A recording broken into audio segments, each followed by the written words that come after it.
आज की इस वीडियो में बात करेंगे हम लोग स्टैटिक्स का एक पार्ट है sampling error and non sampling error.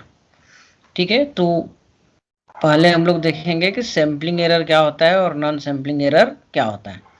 तो सैम्पलिंग एरर कहने का मतलब होता है जब सैंपल पैरामीटर और पॉपुलेशन पैरामीटर में डिफरेंस होता है तो वो ड्यू टू सैम्पलिंग एरर कहलाता है ना। जैसे कि मान के चलते हैं यहाँ पर कि सैंपल पैरामीटर मीन हमारा एक्स बार होता है और पॉपुलेशन पैरामीटर म्यू होता है। तो अगर ये दोनों x bar minus mu equal to zero हो जाता है तो कोई सैम्पलिंग एरर नहीं होता है। लेकिन अगर एक्स बार माइनस म्यू होगा equal not equal to zero तो ये हमारा कहलाएगा सैम्पलिंग एरर, है ना। तो sampling error refer to the difference between the sample and the population that only because of the observation that happen to be selected for the sample, है ना। ये सैंपल के सिलेक्शन के कारण होता है। जैसे कि अगर हम कम सैंपल साइज लिए, है ना, तो ये due to small sample size के कारण अराइज होता है। तो इसको अगर हम लोग को रिड्यूस करना है तो हमारा सैंपल साइज जब हम इंक्रीज कर देते हैं n टेंड्स टू इन्फिनिटी कर देते हैं तो ये sample parameter equal to population parameter हो जाता है। तो सैम्पलिंग एरर बेसिकली दो तरह से होता है, एक को कहते हैं अनबायस्ड एरर और दूसरा को बायस्ड एरर। तो अनबायस्ड एरर किसको कहते हैं कि ये बिना वैल्यू जजमेंट किसी पर्सनल व्यक्ति का जजमेंट के कारण नहीं हो रहा है बल्कि ड्यू टू चांस के कारण होता है। चांस जैसे कि अगर एक लॉटरी लगा, वो लॉटरी का टिकट एक बॉक्स में रखा हुआ है तो मोस्ट प्रोबेबली चांस होता है कि ऊपर वाले आने का चांस ज़्यादा होता है, नीचे वाले का कम होता है। तो यहाँ पर किसी का पर्सनल जजमेंट के कारण नहीं हो रहा है बल्कि ये नेचुरल हैपनिंग हो रहा है कि जैसे कोई व्यक्ति ब्लाइंडली अगर उस बॉक्स में हाथ डालेगा तो उसका जो सीधे वाले हाथ में आएगा वही उसी को उठाएगा। तो बाकी बात जो इसके साइड में जो पुर्जे रखे हुए हैं उन लोगों के आने की चांस कम होती है। तो ऐसे जो नेचुरली अकर होता है उसको हम लोग कहते हैं अनबायस्ड एरर। और बायस्ड एरर हम उसे कहते हैं जब किसी पर्सनल व्यक्ति के जजमेंट के कारण होता है। मतलब कि हम अपने अनुसार से, रिसर्चर अगर अपने अनुसार से सैंपल सेलेक्ट कर लिया या फिर कोई अपना मेथोडोलॉजी लगा दिया तो उसके कारण से हमारा बायस्ड एरर होता है। कहना बायस्ड करने मतलब पक्षपात हो जाता है कि हमने रिस्पोंडेंट की नहीं सुनी बल्कि अपने तरह से मैनिपुलेट कर दिया, है ना। जैसे कि कोई बोल रहा है कि नहीं हमारा 10,000 इनकम है मंथली, ठीक है, लेकिन जो रिसर्चर है या जो डेटा कलेक्ट कर रहा है वो उसका घर देखकर ये बता दिया कि नहीं इसका 10,000 नहीं हो सकता है, इसका 20,000 रुपया हो सकता है। तो यहाँ पर वो बायस्ड हो गया क्योंकि वो रिस्पोंडेंट की इंफॉर्मेशन को नहीं मान रहा है बल्कि वो अपना इंफॉर्मेशन को मान रहा है ना। तो यहाँ पर पर्सनल जजमेंट के कारण एरर एराइज होता है और अनबायस्ड में ड्यू टू चांस के कारण होता है। ठीक है, तो सैम्पलिंग एरर बेसिकली क्या होता है कि पैरामीटर जो सैंपल पैरामीटर है और पॉपुलेशन पैरामीटर के बीच के डिफरेंस को कहते हैं। अगर डिफरेंस जीरो है तो नो एरर, अगर डिफरेंस है तो error, that is sampling error. और सैम्पलिंग एरर को कम करने के लिए हमको क्या करना होगा, सैंपल साइज को बड़ा कर देना होगा। तो जैसे जैसे सैंपल साइज हम बड़ा करेंगे हमारा एरर जो है वो कम होने लगेगा, मतलब कि हमारा एरर जो है वो खत्म हो जाएगा।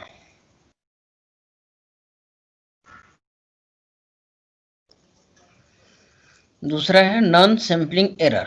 तो नॉन सैम्पलिंग एरर जो एराइज होता है वो due to defective method of data collection, faulty definition, incomplete of population coverage, wrong tabulation, है ना। अदर सैंपल साइज को छोड़कर, है ना, सैंपल साइज को छोड़कर जितने भी कारण से गलतियां हो सकता है, जैसे कि हमने सैम्पलिंग मेथड गलत ले लिया, हमको परपोसिव लेना था लेकिन वहां पर हमने रैंडम ले लिया। डेटा कलेक्शन हमको क्वेश्चनर से करना चाहिए या शेड्यूल से, तो शेड्यूल से करने की जगह पर हम क्वेश्चनर से कर दिए, ठीक है। पॉपुलेशन हम कितना कवरेज कर रहे हैं और किस तरह से कवरेज कर रहे हैं कि वन साइडेड, जैसे कि 4 भाग में है अगर हमारा पॉपुलेशन, तो हम सिर्फ एक ही भाग का लिए, दूसरा भाग का नहीं लिए। जब हम उसको डेटा एनालिसिस करने के लिए टेबुलेशन कर रहे थे तो वहाँ पर गलती कर दिए, या फिर डेटा एनालिसिस करने में गलती कर दिए। तो ऑफसेट द सैम्पलिंग के कारण जितने भी गलतियां होते हैं उसको हम लोग नॉन सैम्पलिंग एरर कहते हैं। ठीक है, तो इसमें हमारा इन्वेस्टिगेटर का भी गलती हो सकता है, डेटा एनालाइज करने वाले को भी गलती हो सकता है। इवन ये नॉन सैम्पलिंग एरर जो एराइज होता है बेसिकली बेस्ड होता है मेथोडोलॉजी पे, है ना, मेथोडोलॉजी एंड डेटा एनालिसिस। इसलिए the error caused due to the defective method of data collection, faulty definition, incomplete population coverage, wrong tabulation. When the complete enumeration of all the items in the universe is surveyed is called the non-sampling method.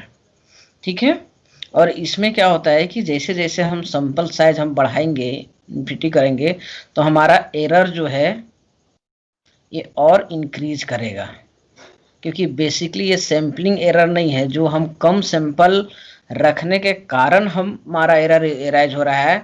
यहाँ पर पूरे framework, है ना, research design में ही आपका problem arise हो रहा है कि हमने रिसर्च को डिजाइन सही तरह से नहीं किया और मैंने सही मेथडोलॉजी अप्लाई नहीं किए, चाहे वो हमारा डेटा कलेक्शन टूल्स हो, कलेक्शन का हो, या स्किल्ड रिस्पोंडेंट हो, स्किल्ड इन्वेस्टिगेटर हो, या फिर इंटरव्यू करने की बेसिक जानकारी नहीं हो, है ना। तो इतने कारण से हमारा एराइज हो सकता है नॉन सैम्पलिंग एरर, तो जिसमें से कुछ को इंडिकेट करते हैं। पहला है इनएडिक्वेट डेटा स्पेसिफिकेशन और data being inconsistent with the objective of सर्वे और सेंसस। कहने का मतलब जो हमारा ऑब्जेक्टिव है वो ऑब्जेक्टिव का डेटा नहीं लिया बल्कि दूसरा डेटा हम लोग ले लिए। नेक्स्ट है इनएडिक्वेट मेथड ऑफ डेटा कलेक्शन, कि डेटा कलेक्शन करने का मेथड हम गलत चुन लिए, कि हमको शेड्यूल मेथड से करना था तो हमने क्वेश्चनर मेथड अपना लिया। फिर लैक ऑफ ट्रेन इन्वेस्टिगेटर, कि जो हमने डेटा कलेक्शन करने के लिए जिन आदमियों को लगाया था उन लोग स्किल्ड नहीं था, है ना, जिसके कारण वो रिस्पोंडेंट से सही जानकारी निकाल नहीं पाया। लास्ट है lack of supervision of primary staff, कि जो स्टाफ को, जो इन्वेस्टिगेटर, जो डेटा कलेक्टर था, डेटा कलेक्टर,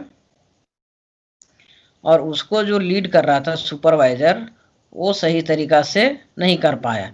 मतलब कि उन लोग को सही डायरेक्शन नहीं देने के कारण भी ये गलती एराइज हो जाता है।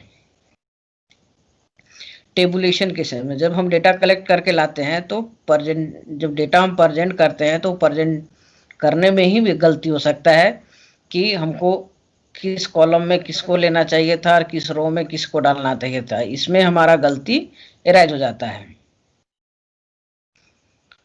नेक्स्ट है इनएडिक्वेट स्क्रूटनी ऑफ प्राइमरी डेटा, कि प्राइमरी जब हम लोग रॉ डेटा कलेक्ट करते हैं तो रॉ डेटा में बहुत सारे त्रुटियां होते हैं, एरर होते हैं, या फिर मिसिंग होता है ना। जैसे कि कोई अगर बोला 46 लेकिन आपने लिख दिया 64, तो इस तरह की गलतियां को हमको डेटा कलेक्शन करने के बाद इसको स्क्रूटनी करना पड़ता है, छांटना पड़ता है और उसको एडिट करना पड़ता है। लेकिन वो एडिटिंग अगर हम नहीं करते हैं तब भी हमारा एरर एराइज हो जाता है। Next, error due to non response of the subject, कि जिस चीज़ के लिए हम डेटा पूछ रहे थे या डेटा इंफॉर्मेशन कलेक्ट कर रहे थे वो इन्फॉर्मेशन हमको मिला ही नहीं। तो जब नहीं मिलता है तो उसके कारण अगर वहाँ पर जो इन्वेस्टिगेटर है वो अपने मर्जी से भर देगा तब भी यहाँ पर बायस हो जाता है, एरर आ जाता है। नेक्स्ट जो है एरर इन डेटा प्रोसेसिंग, कि कोडिंग करने में हम गलती कर लिए। जैसे कि अगर आप जेंडर डिस्पैरिटी पे रिसर्च कर रहे हैं तो यहाँ पर बॉयज और गर्ल्स है, तो बेसिकली जब वो जेंडर डिस्पैरिटी पे निकाल रहे हैं तो गर्ल्स को 1 मानना होता है, बॉयज को 0, लेकिन आपने उल्टा कर दिया। उसी तरह से ऑक्यूपेशन में अगर आपको बहुत तरह का ऑक्यूपेशन मिल जाएगा कि कोई खेती करता है, कोई सरकारी नौकरी का है, कोई प्राइवेट में है, कोई अपना बिजनेस है। तो इस केस में हम किसको किस कैटेगरी में रखें और किसको हम कोडिंग क्या दें, 0 दें, 1 दें, तो इससे संबंधित भी परफेक्ट नॉलेज होना चाहिए, नहीं तो हमारा एरर एराइज हो जाता है। लास्ट में कंक्लूजन कर सकते हैं कि सैम्पलिंग एरर एराइज होता है due to small size of sample, और जबकि नॉन सैम्पलिंग एरर जो एराइज होता है वो due to methodology, faulty methodology और अनस्किल्ड या अनट्रेंड डेटा कलेक्टर या इन्वेस्टिगेटर के कारण होता है। और सैम्पलिंग एरर का बेसिकली डिफरेंस होता है सैंपल और पॉपुलेशन का, है ना। तो दोनों का अंतर जो होता है, सैंपल पैरामीटर और पॉपुलेशन पैरामीटर के अंतर जो आता है, वही हमारा सैम्पलिंग एरर कहलाता है। और इसमें जैसे जैसे नंबर ऑफ सैंपल साइज बढ़ाएंगे, एरर हमारा मिनिमाइज हो जाएगा। लेकिन नॉन सैम्पलिंग एरर में जैसे जैसे हम सैंपल साइज बढ़ाएंगे, वैसे वैसे हमारा एरर और ही बढ़ जाता है।